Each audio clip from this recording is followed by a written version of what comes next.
Hello, नमस्ते सगळ्यांना. श्री स्वामी समर्थ.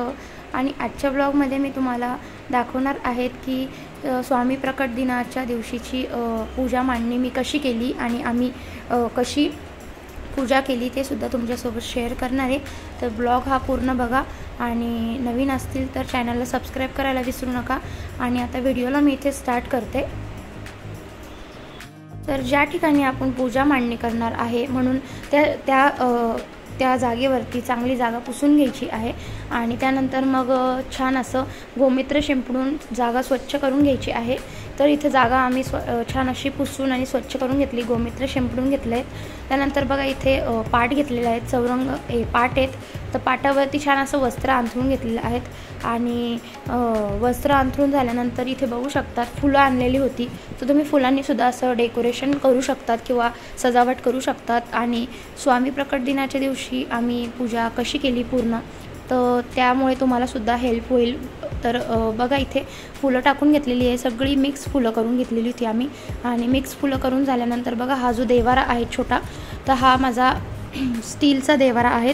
तर हा देवारा माझ्याकडे खूप आधीपासून होता, पण असं काही स्वामींचं काही गुरुवार वगैरे असला किंवा स्वामींची काही पूजा वगैरे करायची असली तर आम्ही असं छान या आसनावरती आम्ही बसून त्यांना सजावट करून त्यांची छान अशी पूजा करून घेतो. तर बघा आसन छान व्यवस्थित ठेवून घेतलेलं आहे. त्याच्या खालतीसुद्धा अशी छान फुलांनी सजावट केलेली आहे. त्यानंतर बघा इथे एकीकडे फुलांचे छान असे तुकडे म्हणजे फुलं मोकळे करून घेणार आहे, पाकळ्या मोकळ्या करून घेतलेल्या आहेत. आणि सगळे फुलं मिक्स करून मग त्यानंतर या आसनावरती मी वरतीसुद्धा टाकणार आहेत, म्हणजे दिसायलासुद्धा छान वाटेल आणि स्वामींची पूजासुद्धा अगदी छान होईल. तर फुलं असे टाकून घेतलेली होती आधी, तर बघा लगेचच कसं दिसत आहेत. तर इथं फुलं छान टाकून घेतलेली आहे, सजावट करून घेतली फुलांनी, छान त्यांचं आसन तयार केलं. त्यानंतर इथे बघू शकता तुम्ही सगळ्यात पहिले स्वामींची आजची जी पूजा आहे तर ती माझ्या मिस्टरांनी केलेली आहेत. आणि कोणत्या पद्धतीने पूजा केली आहे ती सर्व तुमच्यासोबत शेअर करणार आहे. तर बघा इथे सगळ्यात पहिले त्यांनी छान असं हळदी कुंकू वाहून घेतलं आहे. हळदी कुंकू लावून घ्यायचे आहेत त्यांना. आणि त्यानंतर त्यांच्या आसनाला सुद्धा हळदी कुंकू लावून घेतलं आहे. तांदूळ घालायचे, अक्षता व्हायची त्यांना. आणि त्यानंतर लगेचच इथे अग्नी प्रज्वलित करून घेतली आहे. तर सगळ्यात पहिले दिवा लावून घ्यायचा आहे. तर दिवा आणि अगरबत्तीने छान त्यांना ओवाळून घेतलेलं होतं. आणि त्यानंतर ओवाळून झाल्यानंतर इथे अगरबत्ती लावून द्यायची आहेत. तर त्यानंतर इथे बघू शकतात दिव्यांनी छान त्यांना ओवाळून घेतलं होतं. घंटी वाजवली एकीकडे आणि त्यांना छान असं ओवाळून घेतलं आधी. तर इथे छान फुलांनी अभिषेक करून घेतला आहे, फुलांनी छान त्यांची सजावट करून घेतली होती. त्यानंतर इथे पाण्याने अभिषेक करून घेतला आहे, स्वच्छ असं पाण्याने अभिषेक करून घेतला आहे. पहिले त्यांची छान अशी मूर्ती त्यांना छान असं स्वच्छ करून घेतलं होतं पाण्याने.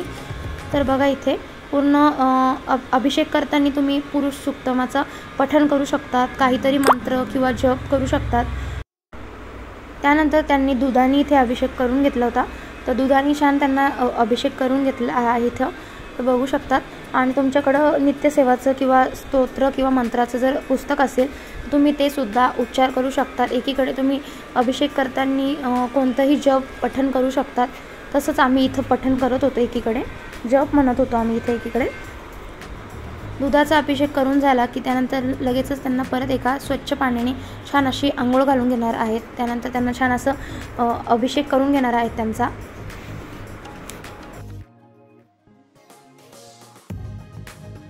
तर इथे परत एका स्वच्छ पाण्याने स्वामींची मूर्ती अशी स्वच्छ करून घेतली आहे.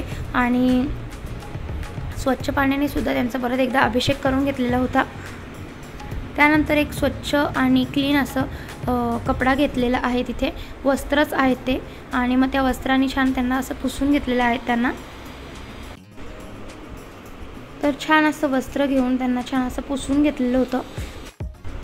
त्यानंतर इथे स्वामी महाराजांचे माझ्याकडे खूप छान छान असे वस्त्र आहेत. तर यांना आज मी स्वामी प्रकट दिनानिमित्त मी इथे छान असं त्यांना वस्त्र घातलेलं आहेत नवीन. तर बघा इथं हे जे वस्त्र आहेत ते मी बाजारातूनच आणलेलं.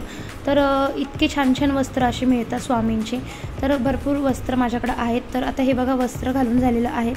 त्यानंतर इथे शिवांशचं पण खूप चाललेलं की मलासुद्धा फुलं व्हायची आहेत, म्हणून मग त्यालासुद्धा फुलं व्हायला दिलेली. त्यानंतर मग इथे स्वामींना वस्त्र घालून घेणार आहेत. तर इथे वस्त्र घालून झाल्यानंतर इथे शेला आहेत, स्वामींचा शेला आहेत. तो शेलासुद्धा मी त्यांना धारण केलेला आहेत. आणि त्यानंतर मग इथे त्यांची सुंदर अशी माळ आहे रुद्राक्षाची. तर रुद्राक्षाची छान अशी माळ घालून घेतली आहे. एक अगदी छोटीशी, एकदम एवढीशी त्यांची स्वामींची माळ आहेत. खूप सुंदर असे स्वामी दिसत होते, तर बघा तुम्ही. त्यानंतर त्यांचा फेटा, तो फेटा तुम्ही बघू शकतात किती फेट्यामध्ये किती छान दिसत होते स्वामी महाराज. त्यांना छान असे वस्त्र घालून झाल्यानंतर आसनावरती बसवलेलं आहेत आणि त्यानंतर अष्टगंध लावून घेतलेलं आहेत. तर अष्टगंध ओला करून त्यांना लावलेलं आहेत. तर खूप छान असं स्वामी महाराज दिसत होते. तर बघा तुम्ही, खूप प्रसन्न वाटत होतं. तर स्वामी महाराजांना छान असा सुंदर असा फेटा घालून घेतलेला आहे. तर सण वगैरे असला तर मी स्वामी महाराजांना असंच सजवत असते. तर बघा, छान असा फेटा घालून झालेला आहे आणि किती छान दिसत आहेत स्वामी आपले महाराज.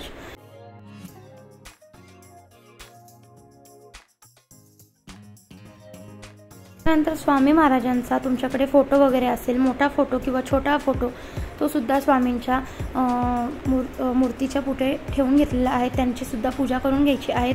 त्यानंतर इथे बघू शकतात पावलं आहेत. हे पादुका जे आहेत मी अक्कलकोटवरून आणलेले. आता मागे अक्कलकोटला गेलेली त्यावेळेस मी हे पावलं तिथून घेतलेले. तर छान असे हे पादुका मी तिथून आणलेल्या होत्या आणि त्यांचीसुद्धा छान अशी पूजा करून घेणार आहेत आम्ही. तर त्यांनासुद्धा छान असा अष्टगंध लावून घेतलेला आहे. फोटोलासुद्धा अष्टगंध लावून घेतला होता.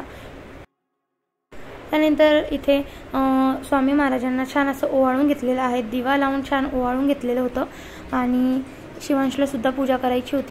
तर लहान मुलांचं कसं असतं की आपण जर काही करणार तर त्यांनासुद्धा ते करायचं असतं. ते आपल्या बघूनच ते शिकतात.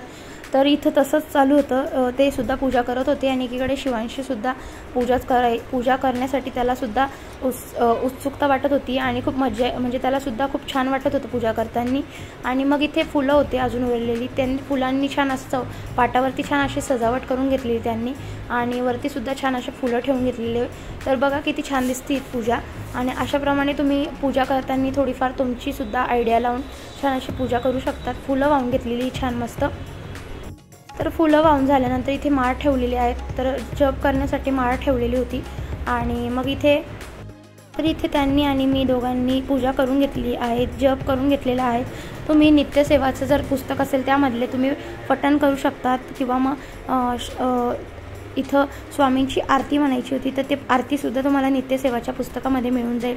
तर हे पुस्तकसुद्धा मी दिंडोरीवरून केंद्रातून आणलेलं. तर केंद्रामध्ये सगळे प्रकारचे पुस्तकं तुम्हाला मिळून जाईल. तर इथे नित्यसेवाचं आणि श्री सूक्तम पठण, त्यानंतर नित्यसेवाचं जे काही मंत्र असतात, जप असतात, त्याचंसुद्धा माझ्याकडे पुस्तक होतं. तर एकीकडे आम्ही माळ जपून मग आम्ही दोघांनी पण इथे जप उच्चारण केलं. त्यानंतर इथे बघू शकतात स्वामी चरित्र सारामृतसुद्धा आहेत माझ्याकडं. आणि त्यानंतर हे नित्यसेवाचं पुस्तक आहे, त्याच्यामधनं आम्ही स्वामींची आरती म्हणून घेतली होती. तर आरती इथं स्वामींच्या 3 आरत्या होत्या. इथे 3 आरत्या आम्ही म्हटलेल्या होत्या. नित्यसेवाच्या पुस्तकामध्ये आरतीसुद्धा आहेत. तर सायंकाळच्या ज्या स्वामींच्या आरती आहेत त्या सगळ्या आरती आम्ही इथं म्हणून घेतल्या आहेत. ते छान असं आरती करण्यासाठी आपल्याला तांब्याचं ताट आणि त्यानंतर इथे मी तांदूळ घेतलेले. तांदूळावरती भीमसेन कापूर घेतलेला होता आणि दिवा करून घेतला आहे तुपाचा. तर तुम्ही गावठी तुपाचा दिवा करून घ्यायचा आहे किंवा मग तुमच्याकडं तूप असेल अवेलेबल त्याचा दिवा, तुपाची आरती करून घ्यायची तुपाच्या दिव्याने. तर चला आता इथे पूजा संपवते आता. आणि कशी वाटली पूजा तर मला लाईक कमेंट करून सांगा. आणि भेटते आता तुम्हाला पुढच्या व्हिडिओमध्ये. तोपर्यंत सगळ्यांना श्री स्वामी समर्थ.